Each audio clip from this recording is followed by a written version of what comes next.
Hello, my name is Andrew Sheldon for the Oklahoma Progressive Network. I'm joined today by Nick Singer, who is running for the school board elections for District 2. Thank you for joining us. Thank you for having me. If you wouldn't mind, why don't you tell everyone a little bit about yourself and why you're running? My name is Nick Singer, and I'm running for Oklahoma City School Board in District 2. I became interested in politics a few years back due to concerns about how things are operating at our state and at the state level.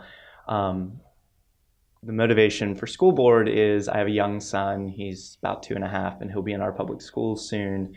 And so in getting to understand some of the issues and challenges in our state, and especially around public education, this seemed like a good opportunity to get involved. And I have a very practical interest in my son having a good, high-quality public school to go to. A little bit about me, I am from the East Coast originally. I've been in Oklahoma 12 years, so my whole working life. Came out here for a career. I have degrees in math and economics from Penn State. And growing up, my father was in the United States Navy, and so I got the opportunity to move around a lot. Lived in 7 different states, but was public educated in 3 of them. And so I've attended urban, suburban, and rural public schools in different states, and I've seen education work. I mean, I've seen all the children in a community attend the same school and each get what they needed out of it to be successful. And so I really feel like that's doable in Oklahoma. I don't think we're so anomalous that we can't create great public schools for every child. So, yeah. All right, well, thank you for that. If you don't mind, I'd like to just jump right into the questions. Sure. So 2 hot button issues right now are charter schools and voucher programs. What is your stance on charter schools, and what is your stance on voucher programs? Sure. Obviously, there's a fairly big difference between the two. I mean, charters are considered public schools, and then vouchers are, private, public funds going to private good. I'll kind of answer that one first because I think that's kind of the more direct one. I'm opposed to vouchers. I don't think it'll be a good system. I don't think it'll work for many families, and I think it, especially in Oklahoma, where we're in a constant state of budget crisis, it pulls resources from the schools and subsidizes basically private enterprise. So clearly opposed to those. Charter schools are a little different. I live firmly in the camp of having deep concerns about charters, especially the way they've been implemented in Oklahoma City. I completely understand why a parent would choose one, and I completely understand the motivation of a parent wanting to do what is the absolute best for their child. So this is in no way to fault parents or kids wanting to get the best possible, what they feel is the best possible education. My concern is more about where we're heading and what this is doing to our traditional public schools. So, we are seeing the creation of a few good schools in Oklahoma City while we're really leaving a lot of neighborhood schools behind. I think you really see it in things like special education rates, mobility rates. The charters tend to have much lower special ed rates, much lower mobility rates, higher socioeconomic rates than the traditional public schools. And so I am fine with the existing charters. I am fine theoretically maybe with some additional ones. But if John Rex is the model we want to go to, it's got to be John Rex for everybody. It can't just be a few good schools for certain kids who know how to play this system. And what I'll tell you knocking doors is many parents don't really like that system, because if your child doesn't win the lottery, what are their options? Does that mean they don't get a great education? So I think we need to just really be very cautious about how we proceed forward with it. And really my focus is on bringing the other schools up, not bringing anyone else down. Now, you mentioned in your answer to that, when you mentioned the budget, everyone in the state of Oklahoma is aware of the school budget crisis. What is your plan to help recruit and retain high-quality teachers in spite of the economic challenges we're having right now? I mean, we got to pay them. It is almost impossible, I mean, as any business will tell you, to recruit talent when you're paying near at the bottom of your region, of the nation, for teacher pay. I think that many of our budget issues are manufactured. I don't think that they are. I mean, Oklahoma, while it's not a super wealthy state, is not a super poor state. I mean, we have created a taxing system that is not equitable and does not generate the revenue needed to do what we need to do. So I would like to see the largest district in the state and the board that helps to guide that district be more vocal about making the case for our schools. I mean, we need to get out there and fight for higher teacher pay, for the resources we need in the classroom. So I want to see the board just be more vocal on that issue, pushing the legislature in the right direction. Okay. So in your answer about charter schools, you also talked a little bit about their performance and how they seem to do better overall.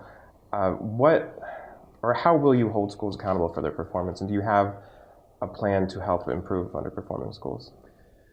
So what I think is interesting about charters or some of our higher performing schools, because there are many, we have many great schools in Oklahoma City. I mean, I think that's part of the myth, is that we have all these failing schools. I mean, I think you could go into many an F school and find great teachers, great principals, fantastic students who are doing good work. I think the labeling is a kind of a little bit bigger problem in some cases than, so it's a little bit of perception problem in the labeling. But there are obviously challenges. And so my thing is, if we have a few good schools, we obviously know how to create those. So let's just replicate that. And what you'll find is you have great teachers that are happy to be where they're at. You have a building leader that is competent and thoughtful and working hard to engage parents. I mean, that tends to be what leads to successful schools, is having great staff in there. And so as far as how we do that, I mean, get the resources. If we don't have them, go out and find them, but get the resources we need to recruit and retain these terrific leaders and great teachers. I mean, that's where it stops and starts.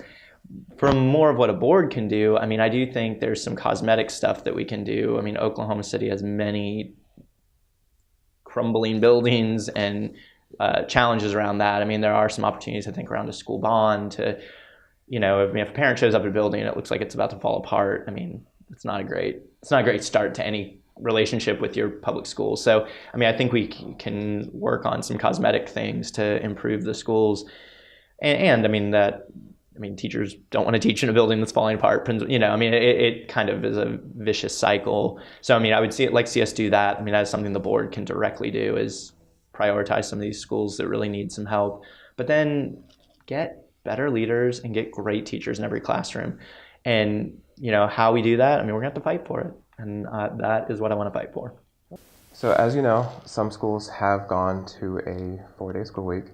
What is your position on schools going down to a 4-day week?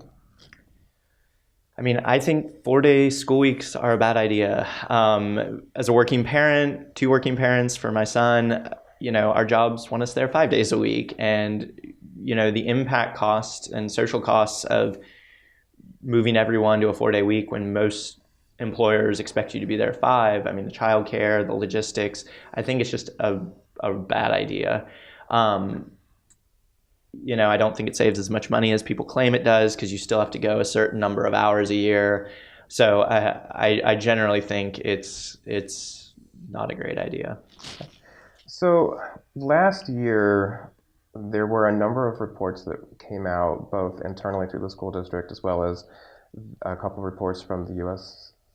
Commission on Civil Rights, talking about or highlighting the fact that minority students with disabilities, are disproportionately targeted for disciplinary actions. What are your thoughts on the use of disciplinary actions in regards to minority students and students with disabilities? Well, in some past work experience I've done a lot of work around criminal justice reform, and so obviously Oklahoma has a huge problem with mass incarceration. I mean, we're second in the nation for our incarceration rate, number one with women. The school to prison pipeline is a real thing. We have seen it, and so one thought I have on it is that we have tried to punish our way out of crime or things we don't want to see in our society, and it's not working. So while I would agree 100% that no teacher should ever feel unsafe in their classroom, obviously if children are violent or harming any other classmates, I mean, there are certain situations where we've got to remove people from that situation.